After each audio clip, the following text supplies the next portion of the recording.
So one of the easiest ways to become a better printer is to start printing test targets. I've been printing test targets now since the early 2000s, and I've printed thousands of different test targets. Some for personal use, some for manufacturers when I'm testing a particular inkjet paper. It's nice to have a standard you can print that you can then compare to other papers and see the pros and cons of a particular printer profile. I'm assuming that you're already running a calibrated monitor and you're working in a slightly dim works environment. That's really important. So let's now take a look at the test target and I'll walk you through it step by step. So important to also know is this test target is available for free on the link that's in the bio. You can download it and try it on your own printers at home and just see how good your printers are. So the first thing we're going to look at is this black and white image, this amazing portrait of my wife Eve. If you're on a really nice white paper, this should be a really nice grayscale, especially in 2023. A good ICC should be able to hit this. The shadows down in here should be nice and rich, but you should have detail in all these dark areas. Her skin tone, her shirt, the front of her leg here, that should all have beautiful detail and nothing should be blown out.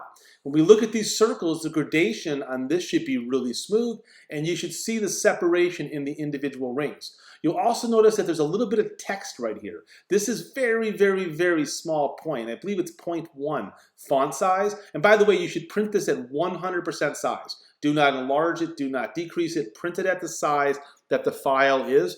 Don't change the color space either of the file. It's designed to be printed as is.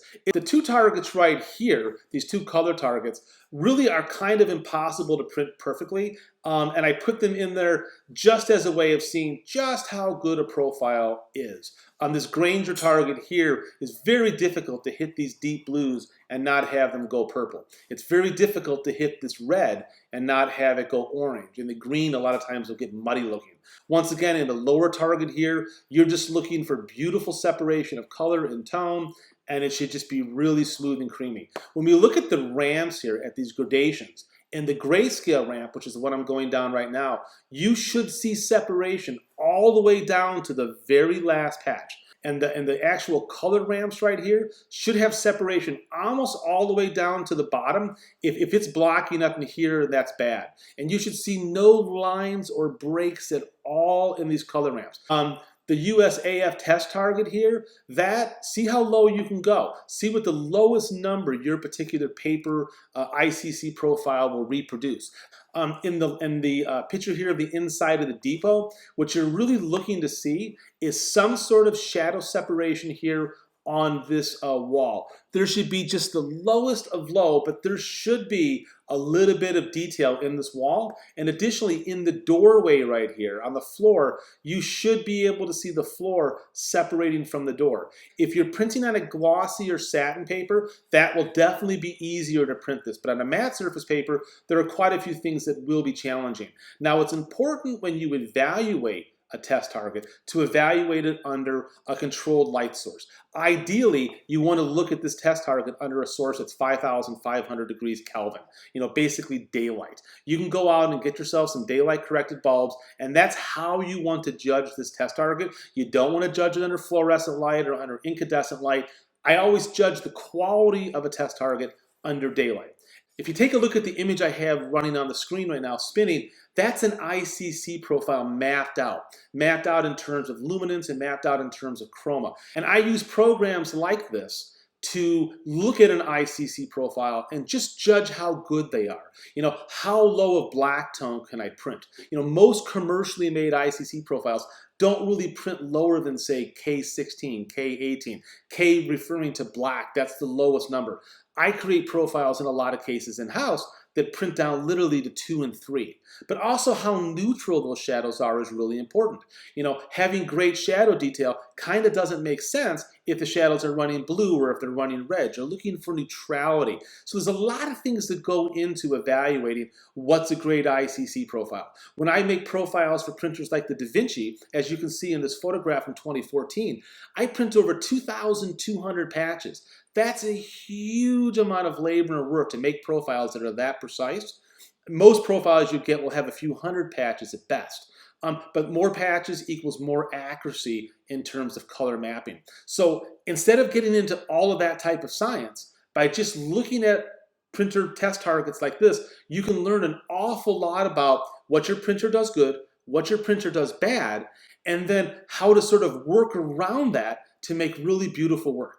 First thing I really recommend, if you don't have a print loop like this is a really great, very inexpensive, made by Horizon, because it allows you to get right up to the image and just look at, that fine details. Can you read the text that I mentioned? Need a loop to be able to evaluate stuff like that properly. So first two images, this was printed on an Epson P9000 printer using 11 inks. This was printed on this printer here, which is an HP T650, using only 4 inks. It's got black, which is pigment, and then cyan, magenta, and yellow. There's no light inks, and those 3 inks are dye-based. But the printer actually heats the ink before it prints it, so the dot placement is really, really, really precise and very, very, very sharp. So if we look at these two side by side, look at the Granger target. On the one that's the T650, look at how beautiful the blue and the red and the green are. But if we go over to the Epson, it can't hit those tones, and the blue, as I mentioned, is going purple. The red is going kind of orange, and the green is muddying up, as I said it would. If you look at the overall black tone, the Epson has a heavier black tone to it. It has a deeper black, but not by a lot. The black in here barely holds any kind of shadow detail, and there's very little to none on the floor. But here, we have wonderful shadow detail and separation on the floor. So let's take a look at these two ramps right here. What you can see is that they're both very good, but the HP is a little more open in the shadow. But they're both very respectable. They have no breaks, no situations whatsoever that would cause me alarm in terms of the overall gradation of tone. If we look at the grayscale image, what's really fascinating is you'll notice that on the P9000 that the grayscale image is neutral, and that on the T650 it's slightly warm. Now the reason for that is the P9000 is using a very good ICC profile that is made for this paper, for this beautiful Awagami paper. The profile that I'm using for the T650 is a generic white paper profile. And as a result, this paper is not pure white. This paper is slightly warm.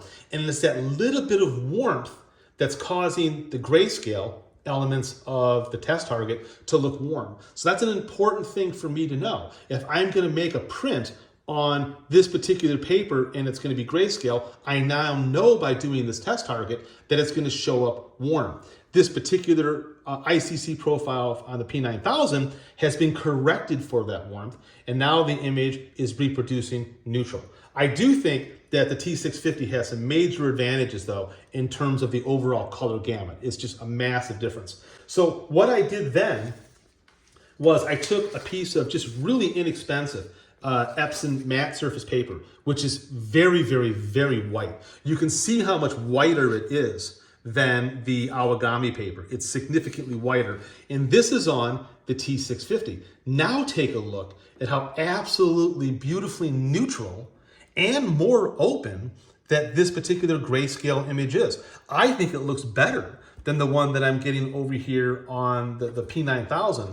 And it's just the nature of the type of printer. And if we look at the wall here on this lower image, on the one that we had before, which is right here, this is on the warmer paper, you can see how the image is warmer overall. Here it feels better. It's because of that white point. You can notice how it's more neutral, but I've got beautiful shadow detail, beautiful wall detail, the ramp and everything are great. And this is just an inexpensive paper. So one thing that working with test targets teaches you is how a particular paper color, how the white of a paper is going to change the color in your file, and how different types of paper, the coating that's on this Epson paper as opposed to the coating on this Awagami paper, what does that do for sharpness? If I start looking at these really fine micro prints that I have right here, how is the reproduction different? So test targets are a really great way of not only evaluating how neutral your targets are and what type of color your target can do